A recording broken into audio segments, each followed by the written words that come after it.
Hi there, this is Pride Daily. We've seen protests outside Parliament in Bulgaria after a law was passed banning LGBTQ plus propaganda in schools.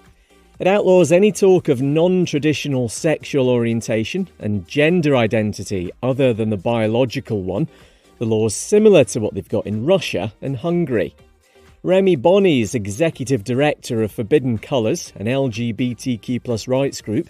He tells Euronews the legislation goes against what the European Union stands for. After Hungary, Bulgaria is the second country in the EU who is introducing Russia's anti-LGBTQ plus law. But doing that, Bulgaria puts itself in the club of countries who is admiring Russia's anti-LGBTQ plus ideology over European norms and values. Bulgaria is ranked 107th in the world when it comes to queer rights. Transitioning's illegal, but conversion therapy is absolutely fine. The beaten body of a transgender TikToker has been found by a road in Nigeria. She was known as Abuja area Mama, 33 years old, and she'd spoken previously about how she'd been stabbed and her fears of being murdered. Her last Instagram post was on Wednesday. She said she was getting ready to go and see her boyfriend. Abuja area Mama used her social media to talk about being trans and her experiences as a sex worker. And the 19th UK Black Pride's taken place in London over the weekend. Freedom and justice was this year's theme, with an estimated crowd of more than 25,000 at Queen Elizabeth Olympic Park. The event celebrates queer people with African, Asian, Caribbean, Latin American and Middle Eastern roots. A transgender woman claims she's been sacked from her job after bosses said being trans means she's sinful. Eleanor Zinsky had been on the IT help desk at Liberty University, a Christian institution, in Virginia in the US. The 30-year-old says a month after she came out at work, she was told being transgender is a sinful act prohibited by God. She's now suing because that's ridiculous. Eleanor's been speaking to ABC News about how she's been affected. It's really hard to be rejected for something that you can't change about yourself, for who I am on a fundamental level. I don't want anyone else to have to go through what I did. The tears I've shed, I want Liberty to know that they cannot do this to any other trans person. And despite having way too much to say about Eleanor's gender identity, the university now reckons it can't comment. If the 193 out queer Olympic athletes competed as their own country, and what a country that would be, Team LGBTQ+ would have come 7th in the world. They racked up 15 gold, 13 silver and 14 bronze medals in Paris, biggest tally ever. Puts them ahead of every country where being queer is illegal. And Bronski Beat's LGBTQ+ anthem Why has been remixed to mark its 40th anniversary. The track's about hate, violence and discrimination against queer people. Frontman Jimmy Somerville's released the new version, which includes vocals from Neil Tennant from the Pet Shop Boys. A gay British-Mexican man convicted of drugs charges in Qatar is finally back in the UK after several months. Police denied targeting Manuel Guerrero Avina because of his sexuality. The 44-year-old claims officers set him up using Grindr and planted amphetamines on him. James Lynch is from human rights group Fair Square. He tells the BBC Manuel's HIV positive and that was exploited. When he was in detention, he had the most horrific ordeal. He was deprived of his medication in order to make him confess to his crime. He was asked about all of his LGBT contacts during his interrogations. And in the end, he thumbprinted a confession at 5 a.m. Homosexuality is illegal in the Middle Eastern country, can get you jailed or fined.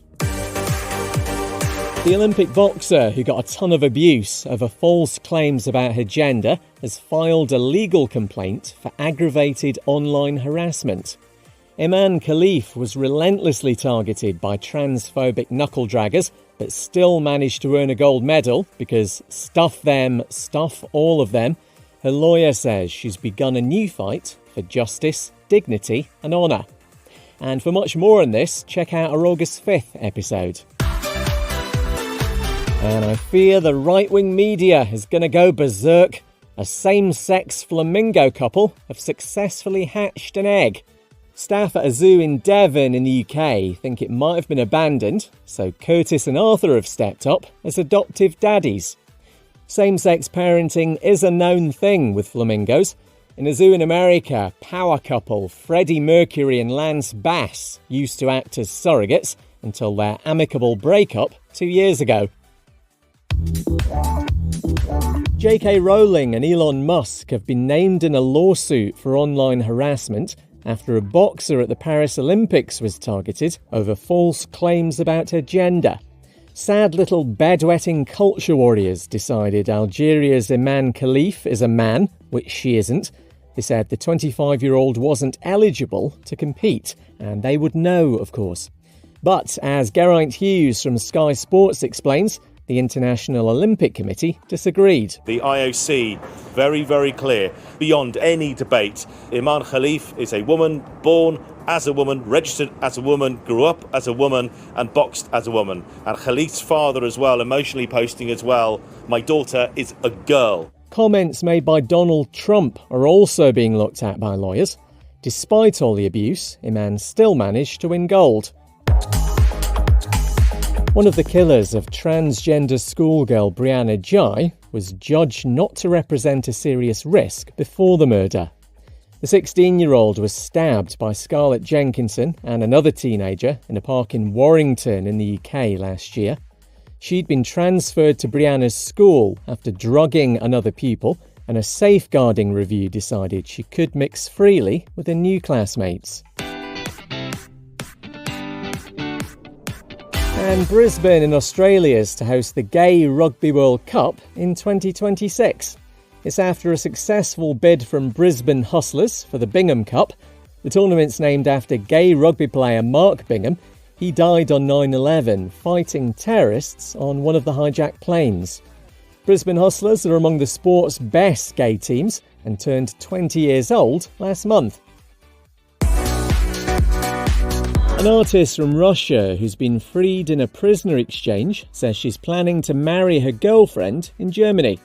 It's where Sasha Skotchelenko is now, after more than 2 years in jail. She actually got 7 years last November for replacing price tags in a supermarket with messages opposing the war in Ukraine.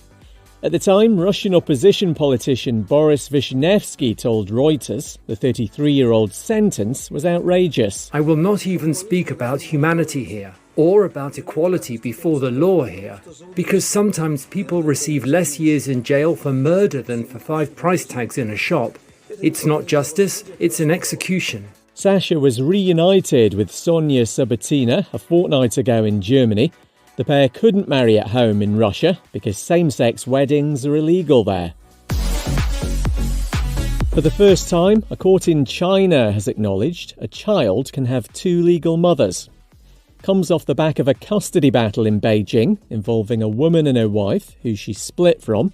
The 42-year-old's been granted monthly visits with her daughter. This is a new thing for a Chinese court to be forced to consider how to handle same-sex parents.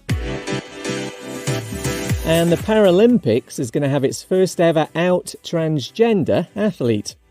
Valentina Petrillo, who's visually impaired, will represent Italy in the women's 200 and 400 metre races. The 50-year-old says her involvement in the Games is an important symbol of inclusion. They begin on August 28th. I'm Kev McGrath. See you Monday.